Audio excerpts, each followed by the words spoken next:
Welcome to Mobile Legends! What's up, nerds, and welcome back to the Crusty Legend. Today's video is all about what may be the dumbest, most ill-created named hero in the game, Sir Lancelot. It's no wonder why Odette GTFO'd this clown with a name like that. Check out the lore behind Lance if that didn't make sense. Anyway, we're going to take a detailed look into Lance and see why I consider him hands down one of the best heroes in the game. Mobile Legends takes a strong preference to mobility, and Lance is considered by many to be one of the most mobile heroes. Every single one of his spells is a mobility gain, and we'll take a look at what I mean by that. Lance does take an incredible amount of practice to play correctly though, so please don't pick him for the first time in Epic, especially because you got carried there. And don't choose Layla either. Matter of fact, go back to Grandmaster and practice some more. Anyway, let's take a look at Lance's spells. His passive is pretty lame and is about as useful as red lights in Grand Theft Auto, but moderately useful if deployed correctly. Hint, there is no correct way to deploy it. So essentially, at least it has a cool name, Soul Cutter, and what it does is for every 10 seconds Lancelot completes the fencing movement, Surgical Promise. His next basic attack will make the target defenseless. Lancelot will deal an extra 20% damage to defenseless enemies. So what does this mean? It means that every 20 seconds you get the chance to increase your damage by 20% on one target. Now, obviously the downfalls to this is that as soon as you hit something, if it's a minion or a hero that you didn't want to attack first, that passive is going to take 20 seconds to reset. Now, 20% is a huge gain and can be incredibly useful, so we'll take a look at some examples. I mean, this is most practiced on minions and jungle monsters in order to give that bigger edge in the early game, but it can also be used in group fights, and I'll show you two examples of that coming up. So this is me taking out the slot machine when the passive is activated. It also has a scale of usefulness between none at all and hey look, it's a line that connects to a shield in group fights, so here's an example of when it was effective against Xylong. Moving on, Lance's first hard skill is a huge boost to mobility. It can only be described as a linear beam that is said to reach speeds between Mach 2 and the speed of light. This spell fittingly has a pretty lame name that was clearly developed by some of the most uncreative minds on the Mobile Legends team. The description reads, Lancelot charges towards the targeted direction, dealing 100 plus 50% total physical attack, physical damage. The target will be etched with a sword mark. If the target hit did not have a sword mark, then Puncture's cooldown will refresh.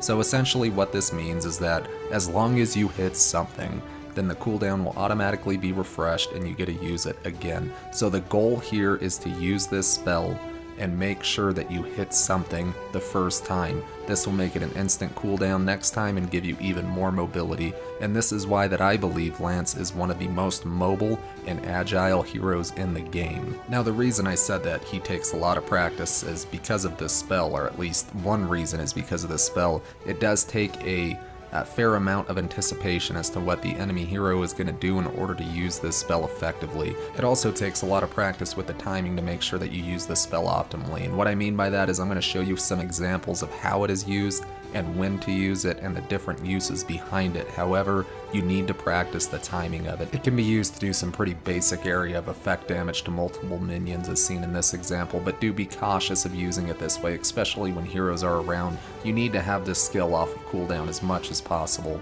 In these next few examples, you will see the true mobility power of the first skill. It can be used to chase heroes, evade heroes, close the distance between you and an overzealous mage, and to outmaneuver almost any other hero in the game. And when you pair this with Lance's ultimate, you have an incredibly agile and mobile hero. You can't get stuck in the mindset that you can only use it to deal damage in group fights or to close the distance. It can be used for any type of movement execution in the game. Some of those examples I just showed you, I didn't hit the target with my first spell on the first strike. You're thinking to yourself, WTF Krusty, you just said you always need to hit something on the first strike. Well, not always. Moving on to Lance's second hard skill. Some of the middle level management at MLBB stepped in after the interns butchered the name for the first hard skill and came up with something just slightly better, Thorned Rose. Sounds pretty sweet, and if you pair it with the lore, you have a well thought out name. Lance's second hard skill can only be described as a conal leap of death capable of destroying entire planets and leaving nothing but the souls of mountain goats and fireflies behind. So it says Lancelot performs an amazing sword technique within an area that may strike enemies up to 3 times, dealing 250 plus 100% extra physical attack points of physical damage. Damage will be reduced for each extra struck target and slowing enemy by 1 second on each hit. This slow effect can stack. This skill only gets 40% of spell vamp. Now if we look at the different levels of the skill, we can tell that the cooldown does reduce gradually with level. Does not reduce gradually with level. Now the first hard skill does, and a lot would argue that because of that fact you want to max out your first hard skill before this one. I'm not a fan of doing that. I actually max out my second hard skill, Thorned Rose, first, and that's only because of the massive damage that this deals. The cooldown reduction for the first hard spell is only 0.4 seconds per level, and really what you're trying to do with that is to use it in conjunction with each other, right? So you want to hit that first target, and you want to avoid the cooldown altogether. Now 0.4 seconds does not, in my mind, make up for the extra damage, as you can see here, that scales with level that Thorned Rose provides. This skill is incredibly versatile and adds to the mobility toolbox of Lance. It can be used as a fairly effective area of effect damage on minions and heroes, and I'll show you that now. It can also be used to evade certain heroes' spells, and that's what I'm about to show you with Vexana's second hard skill.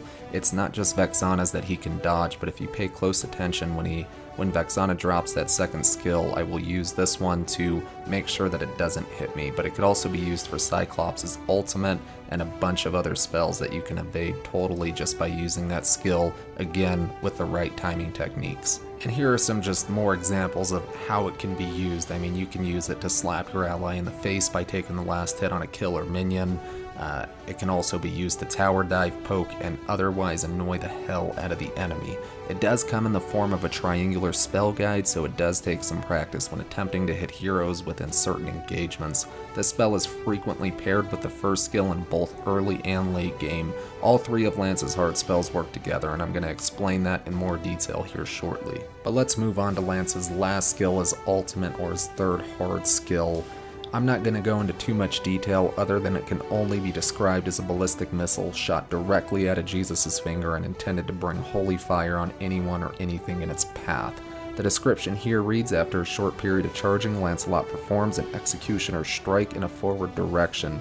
He is invincible throughout the process, dealing 400 plus 150% total physical attack points of physical damage to his enemies. Some key kind of descriptors in this description is that after a short period of charging, so what's going to happen is it's kind of a charge up period, and that's going to take some considerable practice to time correctly, and it's also another one of those anticipation types of spells. You need to anticipate where the enemy hero is heading and not where they may presently be at, and I'm going to show you some examples, but these last examples really incorporate all three of Lance's spells.